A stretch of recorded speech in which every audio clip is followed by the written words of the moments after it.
Hi everyone, I'm the Book Guy, and I have an extremely exciting video for you today, because today my lovely wife Kit is doing her first video. For better or worse. No, it's going to be great. So this channel is all about helping you find your next favorite book, but I can only recommend sci-fi fantasy books because, let's face it, that's all I read. So today Kit is going to introduce her all-time favorite romance series, and I'm just going to be in the editor's chair. So take it away, Kit. Also, we framed the camera for her height, so I'll just shimmy on out. For the record, I am not short, he is just ridiculously tall.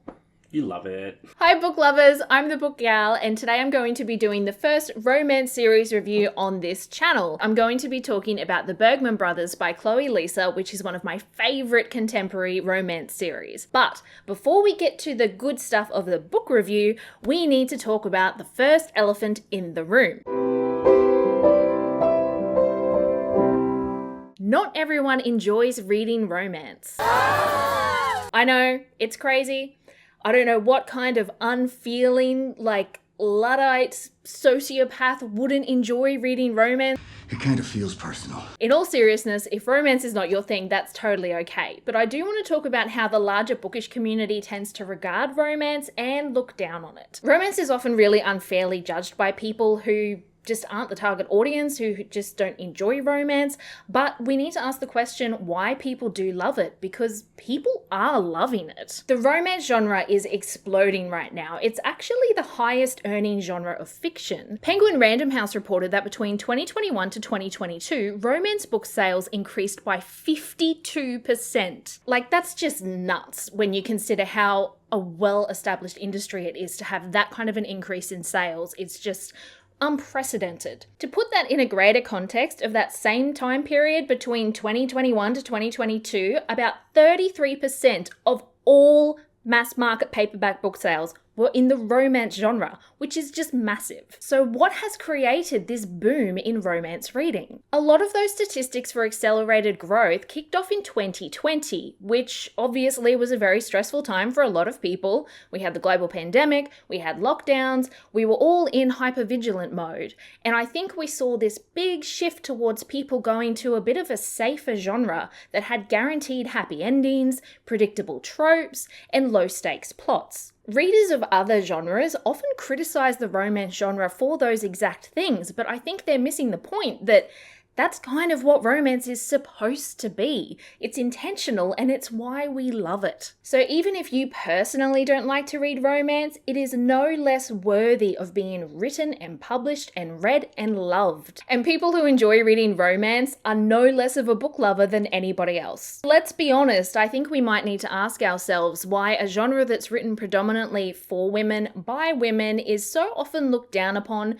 criticized, and degraded by other readers. We all exist in a society that tends to degrade things created by women or for women, and it's something that we don't even realize we're doing, which is why it's important that we ask ourselves the question why we might have a knee-jerk reaction to criticize a genre like this. And if you're about to comment, just because I don't like romance doesn't mean that I'm a misogynist, I'm going to stop you right there because that's not what I'm saying. The romance genre has a couple of amazing things going for it, which I could do an entire video on, but instead I'm just going to list a few here. It's a safe place to explore sexuality and orientation.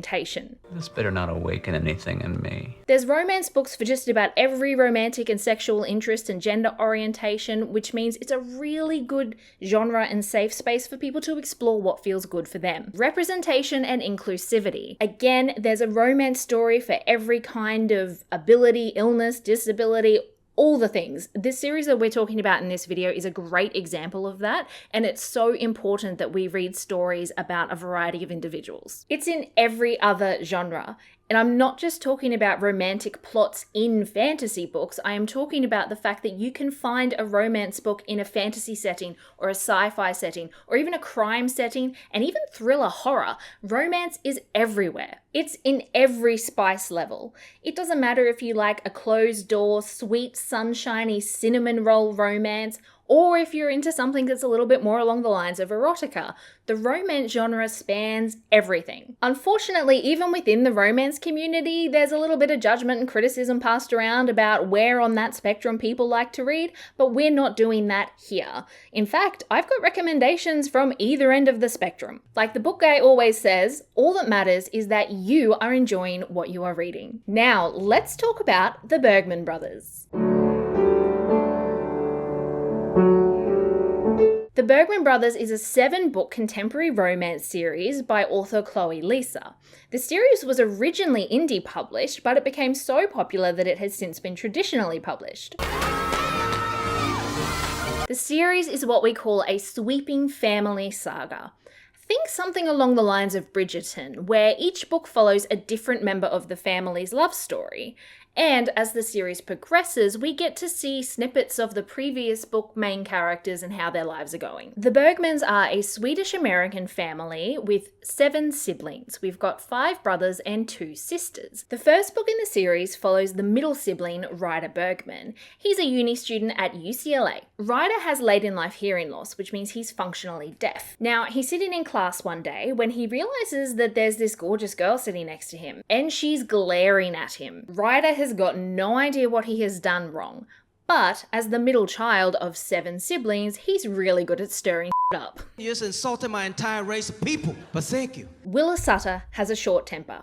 She knows this. Everybody who knows her knows this. But damn it, she has got a lot going on in her life. She is a pro-athlete college student, her mum is sick, and apparently her professors are out to get her. Now she's got to deal with the grumpy guy in her class who is being incredibly unhelpful. And it's too bad they can't ignore each other because their professor just teamed them up on a group assignment. Just nudgy, nudge, nudge. While this first book is a college-age romance, it is not what I would consider a young adult series. It's definitely an adult romance series. Each book in this series is a standalone story, and while they could technically be read in any order, I really would recommend going through them chronologically because we do get to see how the characters' lives progress through the story. For example, the protagonists from book 1 show up or are at least mentioned in every other book, so we know what's going on with their lives. Even though this is the Bergman Brothers series, because the author just loves alliteration and who doesn't, the Bergman sister novels have just got brother crossed out and sister replaced instead. As I mentioned, it's a contemporary romance series and most of it takes place in the state of Washington or in LA. As a cool extra feature, at the start of each chapter, the author recommends a song that just suits the vibe of where the story is at. You can actually get the playlists on her website. Up to you if you want to listen to them as you're going through the story or listen to them afterwards, but it's a pretty fun way to learn some new songs. All the books in this series are from dual point of view, which means that we get the story from the perspective of both main characters. It's particularly good in the audiobooks because each main character gets their own narrator and it really feels like we're in their heads. The overarching theme of this series is love. Terry loves love. But it's not just romantic love. There's a really big emphasis on platonic love between friends and also familial love in the Bergman family and also found family. We see a lot of characters go on difficult journeys of learning that they are worthy of love and how to love themselves. This series is just a treasure trove of healthy, deep, and emotionally connected relationships. There's also a huge amount of wonderful interabled relationships, which we'll talk more about later. There's a great quote in the final book that I think really sums up the vibe. I see love as elemental, something so deeply woven into everything that makes life feel alive. And I'm not even talking exclusively about romantic love. Love takes so many forms. Love for ourselves, our surroundings, strangers, friends, family, partners. I think love is wrapping your arms around every emotion, even the hard ones. Even when being numb seems so much safer. Love is hoping, even after disappointment has taught you not to. We get a wonderful sampling of a lot of classic romance tropes in this series. We've got enemies to lovers, forced proximity, fake marriage, friends to lovers. Oh, and there's only one bed. Classic. There's quite a bit of sports romance too, with 4 out of 7 of the books in this series featuring main characters who are pro athletes. I thought the best way to show off all of the amazing tropes in this series would be to give you a really quick introduction to each book. In this book, we get a co-worker's romance with a bit of a grumpy sunshine dynamic and a touch of forced proximity. This is also my favourite book in the series and is a fan favourite. Ren Bergman is a pro hockey player. He's also a closeted Shakespeare nerd, which is absolutely adorable. Doth mother know you weareth her drapes? And he's got a crush on Frankie, the team's social media manager. Now, Frankie is a self-described grump. She is autistic and she is also dealing with constant pain and rheumatoid arthritis. She may have a little bit of a crush on Ren too, but he's a player, so he's off limits. You're starting to become a Jedi. I'm a senator. Book 3, Ever After Always. This trope is marriage in crisis. Freya, the eldest Bergman sibling, is married to Aidan, a college professor. Their marriage is in trouble. Aidan is a workaholic and Freya is having difficulty communicating with him. As if marriage counselling isn't hard enough, they then get roped into a Bergman family beach holiday. And Freya's Bergman brothers are known for their well-intentioned meddling. If it hadn't been for those meddling kids. In this book, we get a marriage of convenience trope and forced proximity. Axel Bergman is the loner of the boisterous Bergman family. He lives in a little cabin on the family property in Washington state. He has also been desperately trying to avoid their family friend Rooney Sullivan because she drives him to distraction. Lo and behold, she shows up at the family holiday home because she needs a break, and things go from there. If you are a fan of Ted Lasso, you need to read this book. Oliver Bergman is a rising young star in soccer. Everybody loves him. The fans, his family, his teammates, everybody except Gavin Hayes, who is the team captain, and also Oliver's celebrity crush from when he was a teenager. Gavin is 100% Roy Kent from Ted Lasso. Welcome, Roy. Right. It's kind of like if Roy Kent was gay and fell for a younger player who had Ted Lasso levels of optimism. This story has good girl and bad boy, friends to lovers, pretty slow burn sports romance. Ziggy Bergman, the youngest Bergman sibling, has a squeaky clean public persona. In fact, it's so clean that nobody really takes her seriously, not even her own family. Sebastian, her older brother's best friend, has the opposite problem. He's set fire to his public image so many times it actually may be past the point of resurrection. Enter Ziggy Bergman with a solution to both their problems. This is a roommate romance with a black cat girl and a golden retriever boy. Viggo Bergman is a hopeless romantic who is yet to find love. He also desperately needs another set of hands to help him run his new shop. Tallulah is a cynical thriller author who is struggling with the romance plot in the new book that she's writing. She also needs a place to live. Can I make it any more obvious? The author has hinted that she's preparing to write a prequel book about the Bergmans' parents' love story, and she's also left things open to potentially write about the next generation of Bergmans. At this time, we don't have any confirmed stories or publishing dates, but it's something to hopefully look forward to. Yes, the question everybody wants to ask but is too afraid to Google. How much smut is in this series? There are probably 3 to 5 explicit sex scenes on the page in each story, and they're usually in the second half of the book. The emphasis is very much on the developing relationship and the emotional connection before it gets to the physical intimacy. So while it is sexy, it's not something that I would consider on really the kinky or erotica end of the romance reading scale. Consent is always clear, insecurities are really gently handled, and there's some really good discussions about the logistics of interabled intimacy and romance as well. On a scale of 1 to 5, with 1 being closed door and 5 being pure erotica, this series probably sits somewhere around here as a 3. Some of the books that are slower burn may even be a 2.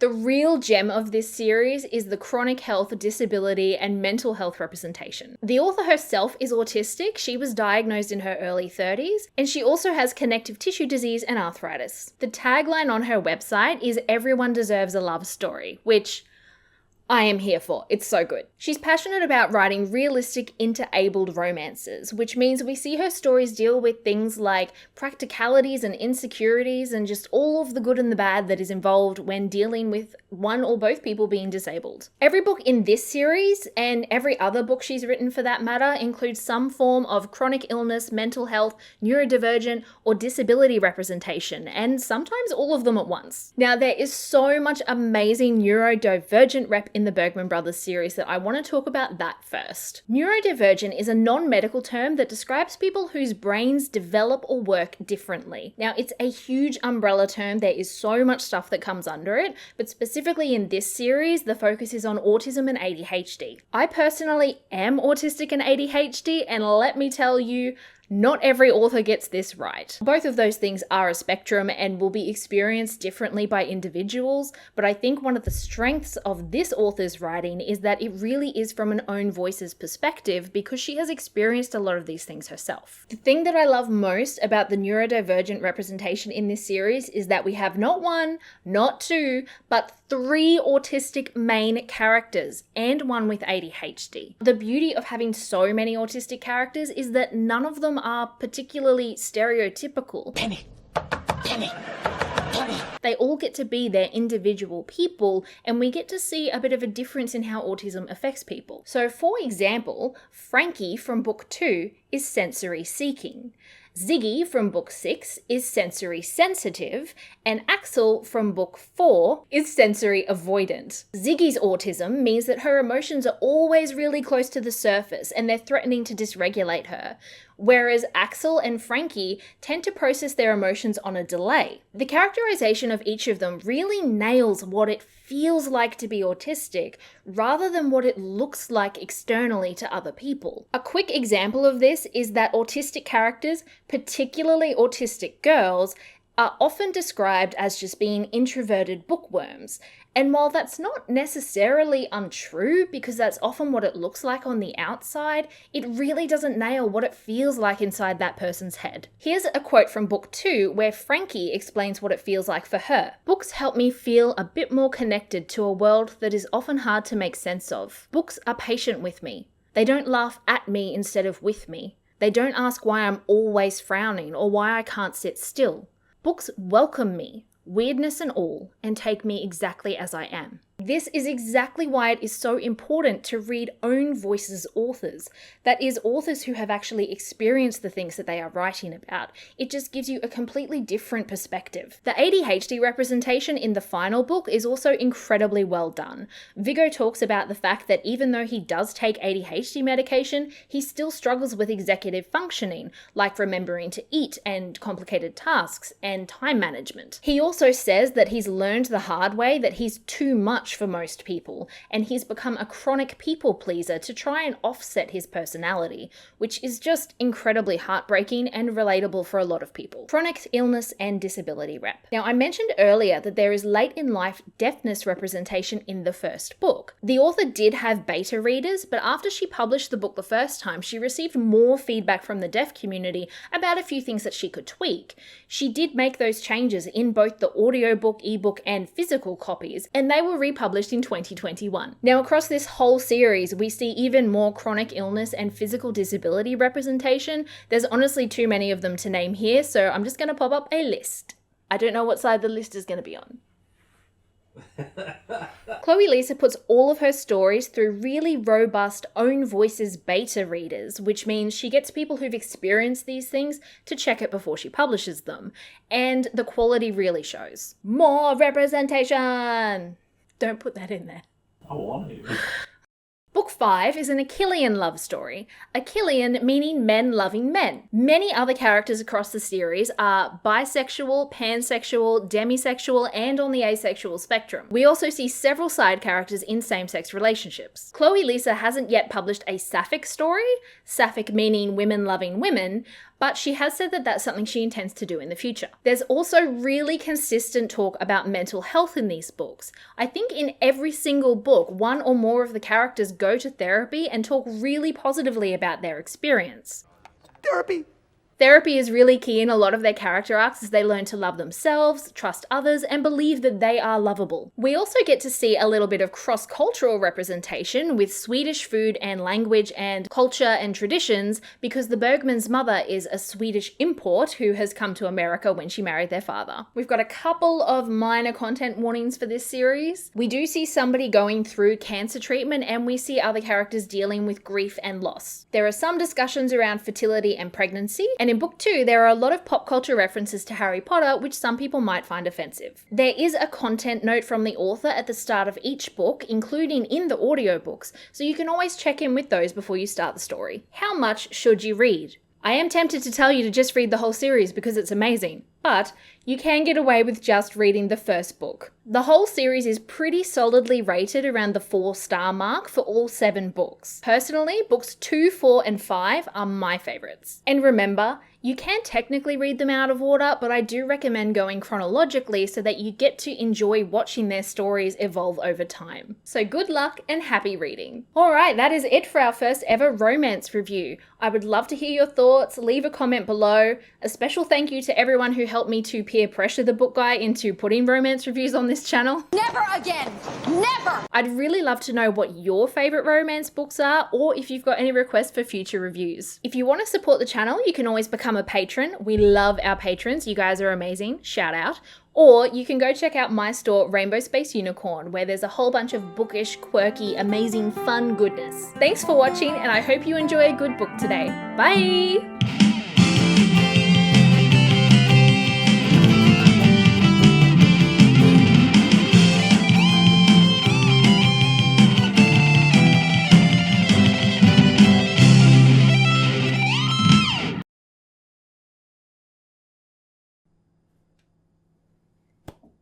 Wrong.